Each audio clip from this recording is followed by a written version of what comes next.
Hi guys, मुझे संजीव दीक्षित कहते हैं। मैं कोई प्रोफेशनल यूट्यूबर नहीं हूँ, ना ही मुझे बहुत ज़्यादा वीडियोस वगैरह बनाना आता है। बट मैंने सोचा मुझे कोविड पर रिसर्च करते हुए 1 साल हो गया है, तो शायद मैं आपसे कुछ शेयर कर पाऊँ। मेरे पास अपना एक कू हैंडल है, जिस पर मैं ये सारी की सारी विज्ञान की बातें करता हूँ। जैसे कि किसी भी चीज़ को होना चाहिए उस तरीके से, शायद थोड़ी सी आसान भाषा में। यहाँ पर आज ये वीडियो इसलिए बनाया गया है ताकि मैं आपको बता पाऊँ कि कोविड एग्जैक्टली होता क्या है। पिछले 1-1.5 साल से जो मैं स्टडी कर रहा हूँ कोविड को, this is basically a kind of radiation which is coming from the Interstellar space, from the outside of solar system. So this radiation is entering into the solar system and it is affecting all the planets. And this is why life doesn't seems to be possible on other planets also. That is not that easy. So Earth एक ऐसी जगह पर है, ऐसे balance पर है जहाँ पर लाइफ इजीली पॉसिबल होती है। बट ये रेडिएशंस जब भी आते हैं ये पैंडमिक बनकर आते हैं। They will bring some virus, या फिर हमें लगता है कि ये कोई वायरस है जो हमारी बॉडी को इफ़ेक्ट डाल रहा है। अगर आप इसको स्टडी करेंगे तो जो डीप सोलर मिनिमम होता है उसके टाइम पर ज़्यादा बड़े पैंडमिक्स आते हैं। एंड डीप सोलर मिनिमम का जो एक्यूट पॉइंट होता है वहाँ से ये ऑलमोस्ट एक सोलर मिनिमम के पास में जाके आपको इसका विजिबिलिटी ज़्यादा होता है। सो फॉर एग्जांपल अगर मैं कहूँ कि इस बार का जो डीप सोलर मिनिमम था that was having a acute point in 1998, जब यूरेनस और नेपच्यून का कंजंक्शन हुआ था। So it was the time for the deep solar minimum, that is the acute conjunction. तब ये शुरू हुआ, बट इसका आफ्टर इफेक्ट हमें देखने को मिला 10 साल बाद। करीब 2009 से हमारे पास वायरसेस लाइन से आने शुरू हुए। 2009 में आया, फिर 10 में आया, 11, 12, 13, 14, फिर it ended with the scarlet fever जो 2016 में आया था। अभी हम जो 2019 नवंबर से देख रहे हैं कोविड, ये सेम वाइब्रेशन है, सेम इंटरस्टेलर स्पेस रेडिएशन है जिसकी वजह से हमें कोविड होता है। हाँ, ये बात सही है कि इसको समझ पाना इतना आसान नहीं है, ख़ासतौर पे उनके लिए जो मेडिकल लाइन से हैं। एंड इसलिए टाइम टू टाइम मैं फोरकास्ट भी करता रहता हूँ। So I have a Facebook page on Facebook that is called Aryabhatta @logic and calculations.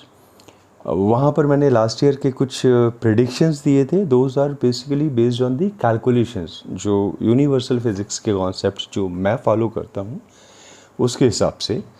तो तब मुझे पता था कि 17 अक्टूबर से एक स्ट्रेन आने वाला है जिसके बाद नंबर ऑफ़ केसेस बहुत ज़्यादा बढ़ जाएंगे। 18 या 19 अक्टूबर को I think if you are aware of the news, Italy और यूके में फिर लॉकडाउन के कंडीशंस बन गए थे। जनवरी से फरवरी तक 2021 में हमारे ऊपर, अर्थ के ऊपर पीछे की साइड एक एस्टेरॉयड का बहुत बड़ा ग्रुप था, करीब 4-5 एस्टेरॉयड से, जिनकी वजह से हमारे पास एक हाई स्ट्रेन आया। वहाँ से डार्क मैटर रिफ्लेक्ट होकर अर्थ को आता है, जिसकी वजह से आप ये कह सकते हैं कि उन एस्टेरॉयड्स की वजह से एक रेडिएशन डायरेक्टली नहीं आ पा रहा था और नंबर ऑफ़ केसेस अर्थ पर कम थे।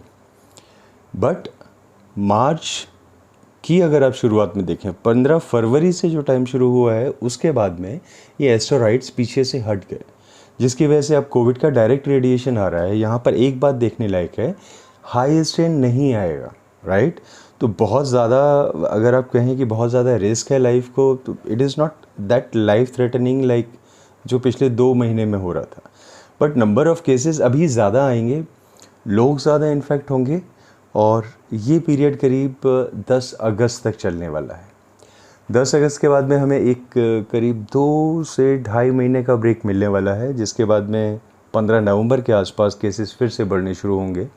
बट 4 दिसंबर के बाद ये केसेस बहुत ज़्यादा बढ़ जाएंगे और ये अप्रैल तक चलते रहेंगे।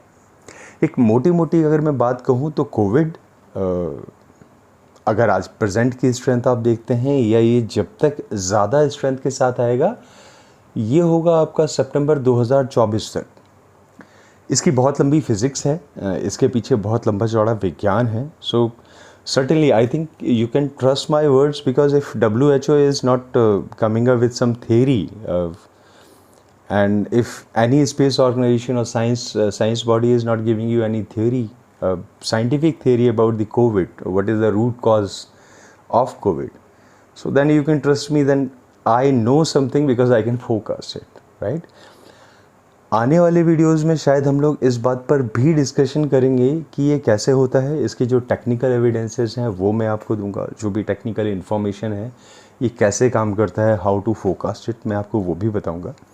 पर अभी के लिए आप इतना समझ लीजिए, कुछ एक मोटी मोटी बातें हैं कि अगर आपको कोविड से बचे रहना है सबसे लास्ट तक, मुझे लगता है 2023-2024 तक एटमॉस्फेरिक टेम्परेचर बहुत ज़्यादा डाउन चला जाएगा।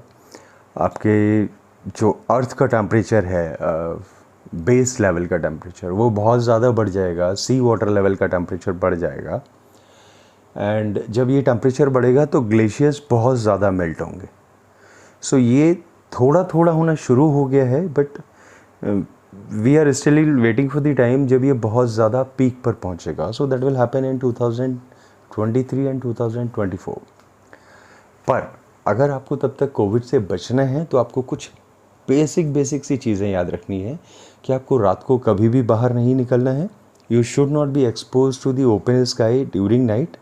You should not take any flight after 12 AM and till 5:30 AM at least.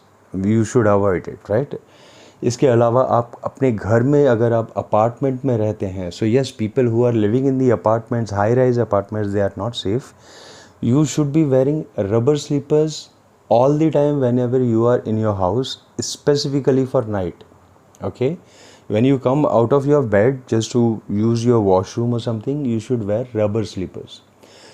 You are not supposed to touch any kind of metallic surface for a longer period which is outside of your house, for example your balcony railings and all. इसके अलावा आप अगर किसी metal industry में काम करते हैं, night shift में काम करते हैं, सो आपको प्रिकॉशंस लेने चाहिए। I think you should be using some kind of gloves, right? Mask वगैरह से उतना ज़्यादा फ़र्क नहीं पड़ेगा। This disease is not at all contagious. जहाँ पर भी आपको एक केस मिलता है, राइट, यू रिमेंबर दिस, जहाँ कहीं भी आपको एक केस मिलता है वहाँ आपको और भी बहुत सारे केसेस मिलेंगे। इसके अलावा जहाँ पर भी आपको कोई भी केस नहीं मिलता है, आप वहाँ पर एक कोविड पेशेंट को ट्रांसफ़र करके देख सकते हैं। उस जगह पर आपको कोई भी और केस नहीं बढ़ेगा, just because of that one patient. So this disease is not contagious at all. Second thing is, if you are hospitalize in any case during the night, don't opt for any kind of testing which is using the radio wave equipments, because this could be hazardous, right? So I am not saying कि hospitals बहुत ज़्यादा unsafe हैं। मैं ये भी नहीं कह रहा हूँ कि हॉस्पिटल्स बहुत ज़्यादा सेफ़ हैं। आपको ये प्रिकॉशंस लेने हैं अपने लिए, बिकॉज गवर्नमेंट को जब तक पता चलेगा या साइंस को जब तक पता चलेगा, फिर वो उसके बाद में रिसर्च करेंगे। बड़ी लंबी चौड़ी रिसर्च होती है। I don't know why they are passing time, but हमें बचना है। जो भी मैंने आपको सॉल्यूशंस दिए हैं, इसमें आपके पैसे खर्च नहीं होने हैं, आपको सिर्फ केयर करनी है अपनी। आने वाले वक्त में मैं आपको वो सब भी दिखाऊंगा जो हमने फोकस किया हुआ था। मैं आपको कुछ एक रिपोर्ट्स भी शेयर करूंगा which will be matching to the focus, जो कि फोकस पहले किया गया था और रिपोर्ट्स बाद में आई हैं, उनको हम लोग मैच करेंगे। इसके अलावा इसके पीछे लॉजिक क्या होता है, प्लैनेट पोजिशंस कैसे इसको डिफाइन करता है, and how COVID is caused actually.